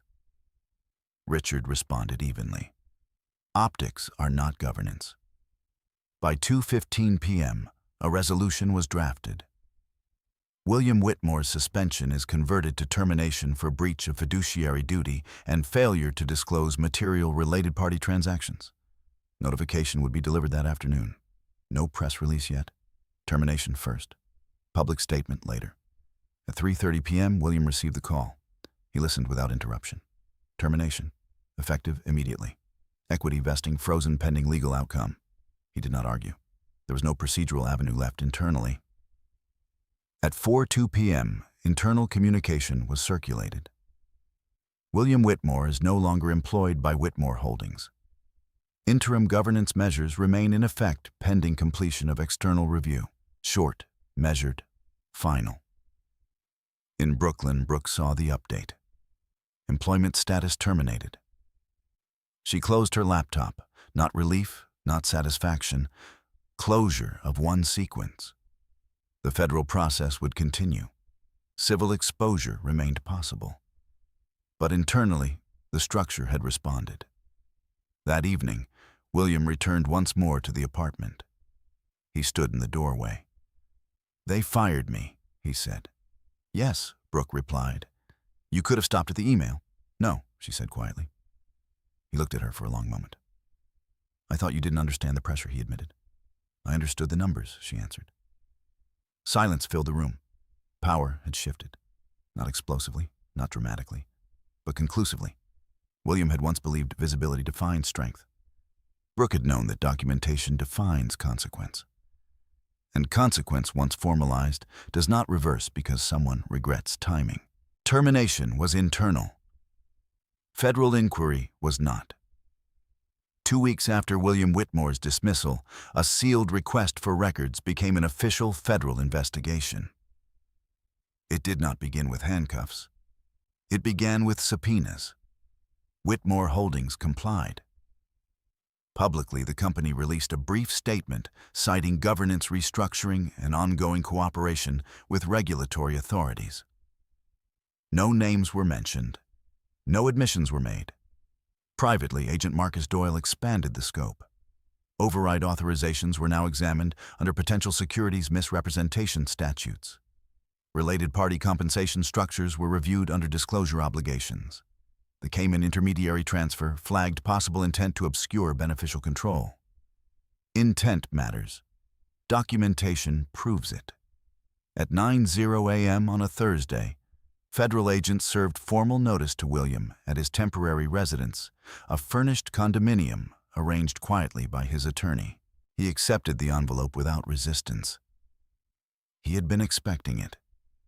Inside were requests for full financial disclosures for Northridge Strategic Holdings, complete records of Whitmore Advisory Services, personal banking statements for the previous 3 fiscal years, all digital communications referencing horizon growth, override decisions. He read the document slowly. He understood what it meant. This was no longer about internal governance optics. This was potential indictment territory. Across the river, Brooke sat at her desk reviewing fund performance reports for Q4. Her workflow had not changed. Her tone in internal meetings remained precise. She had not requested reassignment. She had not requested visibility. Richard Halstead had offered it. 2 days after William's termination, Richard called her directly. "The board recognizes the integrity of your conduct," he said. "We would like to discuss expanded oversight responsibilities." Brooke did not answer immediately. "In what capacity?" she asked. "Interim Strategic Risk Director for Whitmore Capital." The title was significant. It was also public-facing. "I prefer to remain in structured analysis," she replied calmly. Richard was quiet for a moment. "You do understand," he said, "that your discretion preserved this company." "It preserved documentation," she corrected. He almost smiled. "We will formalize your role quietly," he said. "No press. That's acceptable." She had no interest in public reversal. The collapse was not a performance. It was a consequence. Meanwhile, Gregory Nolan faced his own reckoning. As CFO, he had approved override transactions. He had uploaded justification memos. He had signed advisory billing entries. He retained separate counsel. During his federal interview, he described William's actions as Strategic liquidity management within assumed disclosure timeline. Assumed disclosure timeline. That phrase did not survive scrutiny. Email records showed Gregory had expressed concern about documentation lag. Internal chat logs revealed his message. We should probably formalize Northridge before next board cycle. William had responded, exposure is minimal. We'll consolidate before review. The phrase resurfaced again, exposure is minimal. Agent Doyle did not react emotionally. He underlined the sentence. Minimal is not zero. 2 months after termination, federal prosecutors filed formal charges. Securities fraud misrepresentation through delayed disclosure. Wire fraud linked to advisory billing transfers. Conspiracy to commit financial reporting manipulation. Gregory Nolan accepted a plea agreement in exchange for cooperation. William did not. He maintained that his actions were strategic timing decisions, not criminal deception. The indictment became public at 10:17 a.m. on a Tuesday. Financial news outlets ran brief segments. Former Whitmore executive indicted in securities case. The coverage was clinical. No mention of the ballroom. No mention of divorce. The humiliation that had once been theatrical was now procedural. Brooke watched none of it. She muted news alerts on her phone. Her day continued with Q4 review meetings and risk assessment models. In the afternoon, Monica Reeves stopped by her office. Federal grand jury convened this morning, Monica said. I expected that, Brooke replied. Monica hesitated. You never once raised your voice, she said. Brooke looked up. Volume doesn't strengthen data, she answered. Monica nodded slowly. You understand, this may go to trial. Yes. And you may be called. Yes. There was no anxiety in her tone, only preparedness. That evening, William's attorney held a press statement outside the federal courthouse. My client denies any criminal intent, the attorney said. Strategic financial timing is not fraud. Intent is not determined by press conferences. It is determined by documentation. At 6:45 p.m., William called Brooke. She answered. They indicted me, he said. Yes. You're satisfied? No. He exhaled. You destroyed everything. No, she said quietly. You aligned timing against transparency. He did not argue. Silence held longer than before.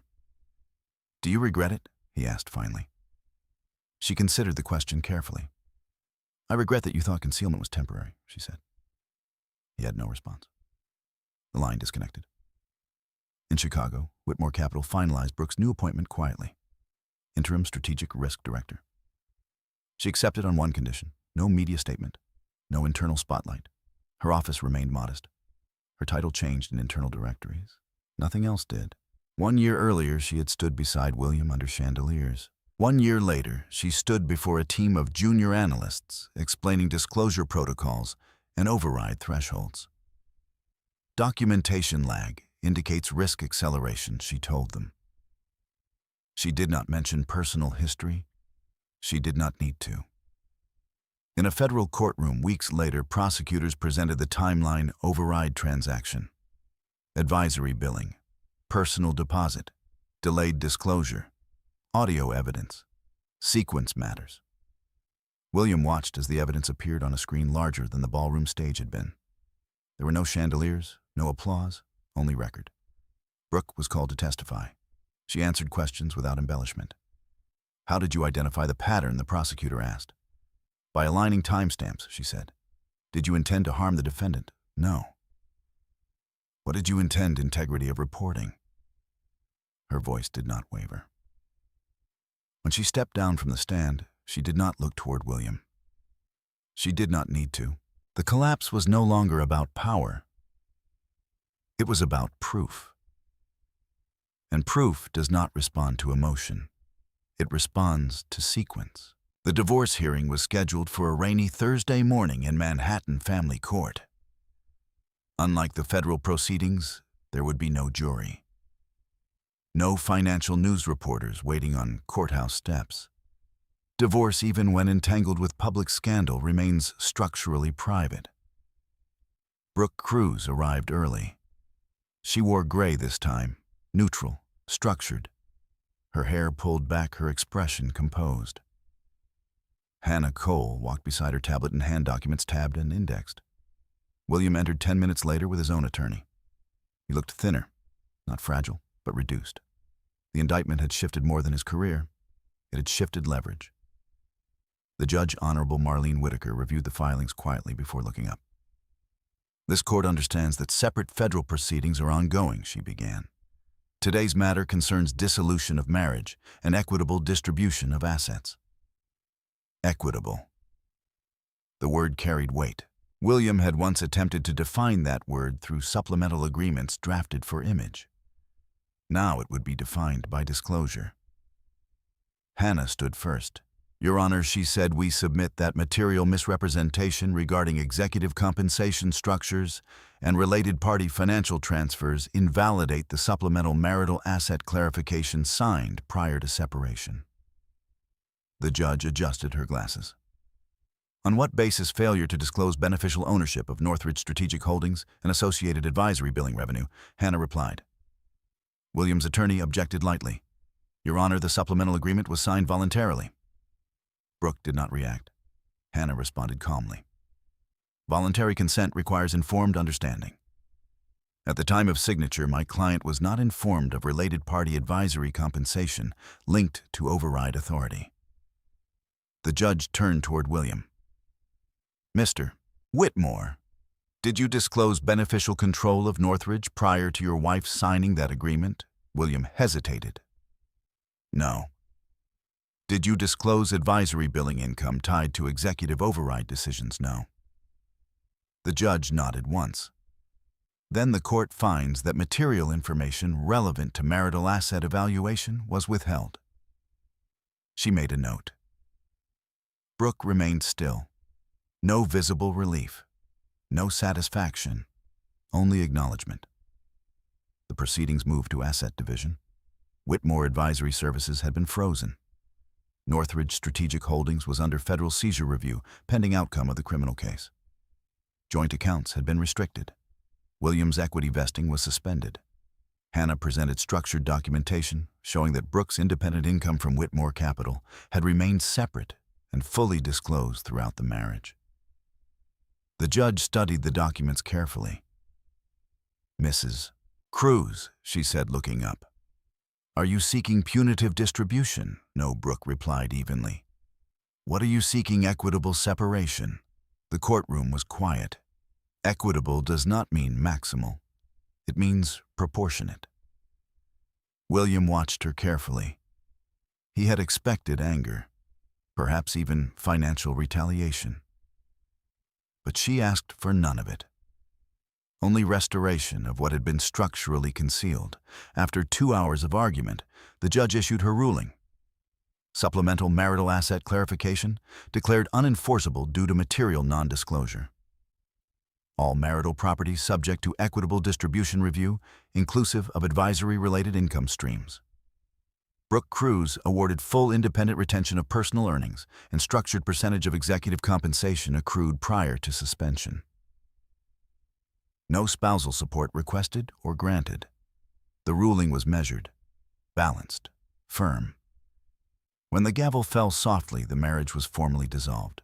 There was no dramatic exchange, no final confrontation.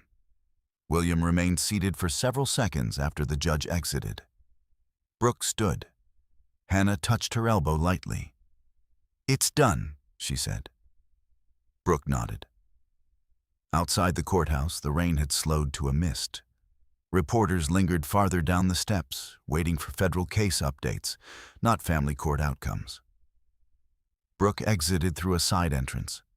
No statement, no commentary. William emerged 15 minutes later through the main doors. Cameras pivoted. Mr. Whitmore, do you regret the advisory structure? One reporter called. He did not answer. He walked to the waiting car without speaking. Regret does not undo documentation. In Chicago, Whitmore Capital had quietly adjusted internal risk protocols based on lessons from the collapse. Override transactions now required triple authorization. Advisory billing disclosures were cross-verified monthly. Transparency had become operational, not rhetorical. Brooke attended a policy review meeting 2 days after the divorce decree. A junior analyst asked cautiously, "Was it difficult seeing everything align like that?" She paused before answering. "Difficult isn't the right word," she said. "What is?" he asked. "Predictable. Not because she had wished for it. Because structure reveals consequence when misaligned." That evening, alone in her apartment overlooking Lake Michigan, Brooke unpacked the final box from the Manhattan penthouse. She had moved weeks earlier. Quietly. No social media updates. No public relocation. Just a change of skyline. She placed her notebook on the desk by the window. The same notebook she had written in when override transactions first appeared. She flipped back to an early entry. Documentation lag indicates urgency, not oversight. She closed the notebook gently. In New York, William prepared for the next phase of his federal case. Plea negotiations had stalled. He insisted on contesting intent. Intent is the hardest element to defend when audio exists. His attorney explained the likely sentencing guidelines. William listened without interruption. He no longer spoke about optics, no longer spoke about exposure being minimal. Those words had lost utility. He thought once of the ballroom, of the microphone, of handing her the folder. He had believed decisive humiliation would demonstrate control. Instead, it had documented character, back in Chicago. Brooke sat by the window as dusk settled over the lake. The divorce decree lay folded on her desk. She did not reread it. It was not a victory document. It was closure. There was no desire to speak ill of him, no satisfaction in collapse. Only quiet recognition that concealment always accelerates its own exposure. Her phone buzzed once. A notification from the federal court docket. Trial date confirmed. She silenced it. Not avoidance, simply boundaries. The marriage had ended in court. The federal case would end in another. But her role in both had never been vengeance. It had been documentation. And documentation, when aligned with integrity, does not require raised voices. It requires patience. Brooke left Manhattan on a Tuesday morning without ceremony. There was no farewell dinner, no goodbye gathering among mutual friends, no carefully worded social post announcing new beginnings. She handed the keys of the penthouse to the building manager, signed a final document confirming transfer of utilities, and stepped into the elevator alone. The mirrors reflected her from 3 angles, composed, unhurried, unburdened. Downstairs, the doorman who had once congratulated William on his promotion with visible admiration offered a quieter nod this time. "Safe travels, Miss Cruz," he said, not Whitmore. "Thank you," she replied. Outside, the city moved with its usual indifference. Taxis surged forward. Steam rose from subway grates. A delivery truck blocked half the lane. Manhattan did not memorialize collapse. It absorbed it. The car that took her to LaGuardia was ordinary. No corporate account, no executive driver. She watched the skyline recede through the rear window without sentimentality. She had loved parts of that city. But she had never mistaken proximity to power for security. Chicago greeted her with cold wind off Lake Michigan and a sky stretched wide and unobstructed. Whitmore Capital's Chicago office was smaller than headquarters. Less glass, more steel, fewer curated art pieces in the lobby. The transition had been structured deliberately. Richard Halstead had kept his word. No press release announcing her expanded oversight role. No internal spotlight. Only an updated directory entry, Brooke Cruz, Strategic Risk Director. When she entered the office for the first time under that title, a few colleagues looked up from their desks. Some offered quiet congratulations. She nodded once. "Let's keep the Q1 audit calendar tight," she said. "We're adjusting override thresholds." Work continued. In New York, the federal case moved forward. Pre-trial hearings stretched across weeks. Motions were filed and contested. The prosecution submitted financial overlays and the audio extract. The defense attempted to reframe intent as timing strategy. Timing is neutral until it conceals. Gregory Nolan testified under his plea agreement. He described internal pressure to streamline liquidity visibility. He admitted he should have escalated sooner. His cooperation reduced his sentence. William watched from the defense table, hands folded, expression controlled. Control had become performance. At Whitmore Capital, Brooke implemented 3 structural changes quietly: mandatory real-time disclosure of related party interests for all executives, automated cross-verification between advisory billing and fund override activity, anonymous internal reporting channel for documentation discrepancies. She did not reference the past while explaining the policies. She framed them as risk resilience measures. Language matters, not for optics, for clarity. One afternoon, a junior associate approached her hesitantly. "Is it true," he asked carefully, "that you testified in the federal case?" "Yes," she answered. "What was that like?" She considered the question. "Structured," she said. He smiled uncertainly. "I thought it would be emotional." "It wasn't," she replied. Emotion clouds recall. Recall must remain precise. That evening, alone in her Chicago apartment, Brooke unpacked the last of her boxes. The apartment was modest. Floor-to-ceiling windows overlooking the lake. A desk near the window. A bookshelf half filled. No oversized dining table meant for executive dinners. No art purchased for image. She placed her old notebook on the desk again. The same notebook that had traveled from Brooklyn to Manhattan and now to Chicago. She flipped to the final entry written before leaving New York. Collapse is not noise.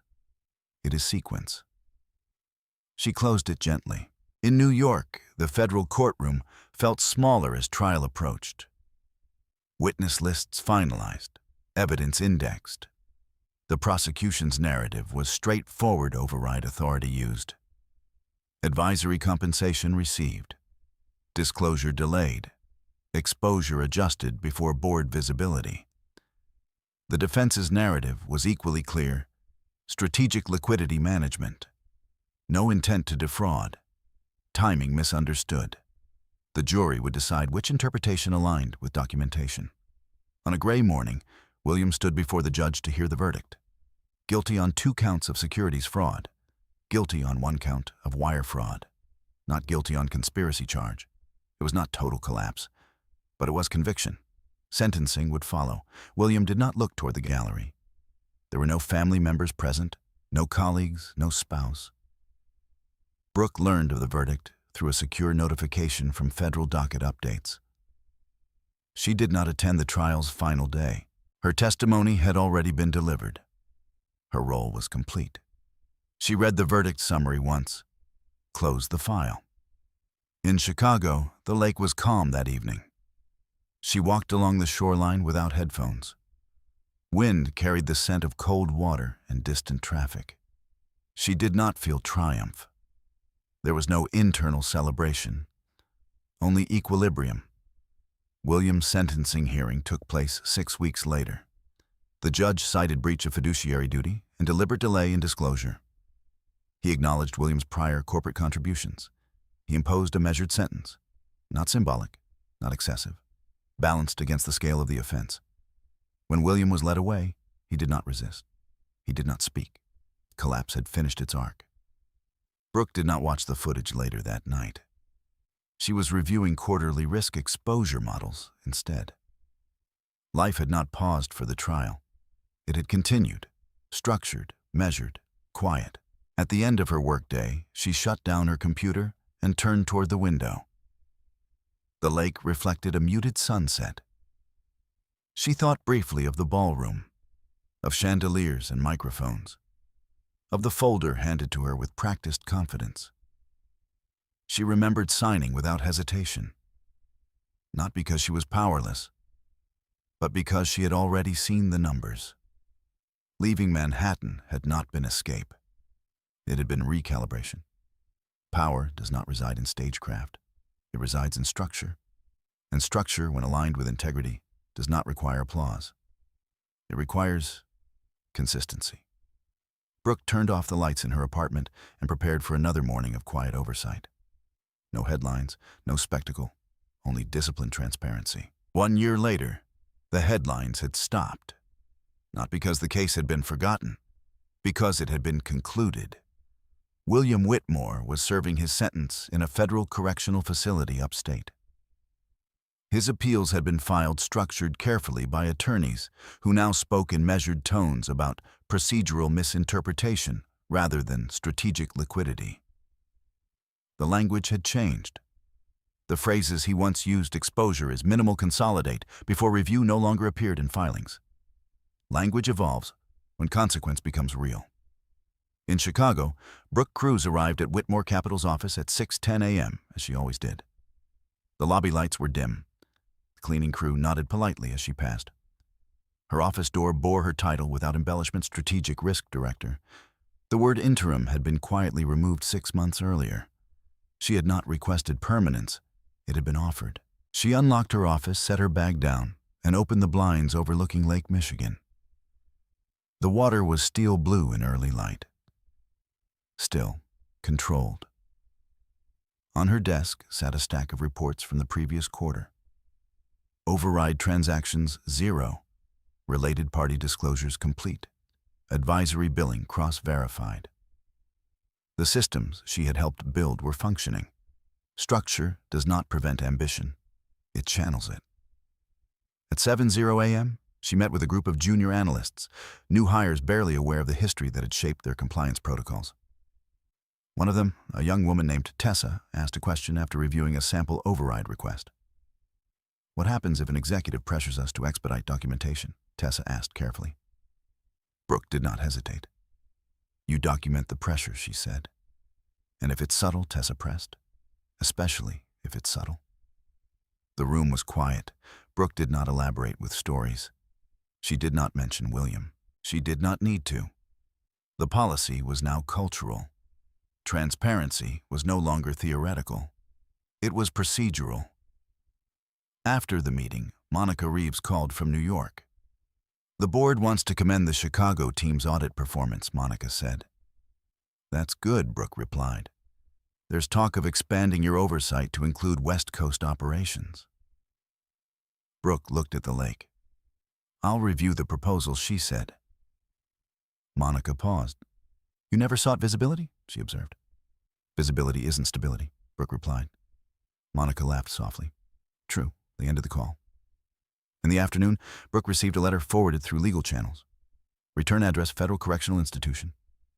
She recognized the handwriting immediately. She opened it without visible reaction. The letter was brief. William wrote about time, about reflection, about mistakes in judgment. He did not use the word fraud. He did not contest the conviction. He wrote, "I thought speed was strength. I thought exposure could be managed. I didn't understand that silence isn't weakness." There was no request for reconciliation, no request for forgiveness, only acknowledgement. Brooke folded the letter carefully and placed it in her desk drawer. She did not respond. Some acknowledgments do not require reply. That evening, she stayed late to finalize a risk exposure model for an upcoming board presentation. The numbers aligned cleanly. No irregular overrides, no layered advisory structures, just transparent capital flow. When she finished, she shut down her computer and stepped outside. The Chicago air carried a quiet chill. She walked along the shoreline path again, coat wrapped close hands in pockets. The lake reflected city lights in broken lines. A year earlier, she had stood under chandeliers, signing divorce papers in front of an audience. Now no one watched. No one applauded. The strength was quieter. It always had been. Back in New York, Whitmore Holdings had recovered financially. The scandal had become a case study in governance seminars. Business schools referenced it under modules titled Delayed Disclosure Risk and Related Party Transaction Ethics. Brooke's name appeared only in footnotes. Analyst, whistleblower, structured witness. She had declined invitations to speak publicly about it. Narratives can distort. Documentation does not. One Friday afternoon, Richard Halstead visited the Chicago office unexpectedly. He asked to see Brooke privately. In her office, he looked older than she remembered. The year had aged him. "You could have taken a public role," he said. "Board seat? Media commentary? I didn't want one. she replied. He studied her for a moment. You restored trust, he said quietly. I restored documentation, she answered. He smiled faintly. That's the same thing. After he left, Brooke returned to her desk and opened her old notebook once more. The first entry about horizon growth still sat near the beginning. Documentation lag indicates urgency, not oversight. She flipped through pages filled with timestamps and correlations. The final entry read, Collapse is sequence, not spectacle. She closed the notebook and slid it into a drawer. It would remain there, not as a trophy, as a reminder. The following week, Brooke stood before the board in Chicago to present the annual risk review. No chandeliers, no string quartet, just a projector screen and 12 board members. She spoke clearly about compliance thresholds, disclosure windows, and independent verification layers. No one interrupted. When she finished, there was no applause, only nods. Respect rarely makes noise. Later that night, alone in her apartment, she stood by the window again. The lake was calm. She thought briefly of William, not with anger, not with longing, with distance. He had once believed power could be curated publicly. She had understood that power is audited privately. He had mistaken speed for control. She had relied on patience. The difference had not been dramatic. It had been disciplined. Her phone buzzed softly. A message from Tessa. Thank you for explaining the pressure protocol today. It mattered. Brooke replied simply, documentation protects everyone. She placed the phone down and turned off the lights. There was no music, no spotlight, no audience. Just a quiet room overlooking steady water. Justice had not arrived with shouting. It had unfolded through timestamps, memos, and procedure. And when it finished, it left no need for triumph. Only balance. If you've stayed through this entire story, you've witnessed something that rarely makes headlines, justice that unfolds quietly. Not through revenge, not through spectacle, but through documentation, patience, and integrity. Brooke never raised her voice. She never humiliated in return. She didn't fight power with noise. She aligned it with truth and allowed process to do the rest. If this story resonated with you, take a moment and tell me where you're watching from and what time it is in your city. There's something powerful about knowing that across different time zones, people still believe in quiet strength. And if you value stories where dignity outlasts dominance, where structure outlasts ego, consider subscribing. Not for drama, for balance, because sometimes the strongest response is simply to document and wait.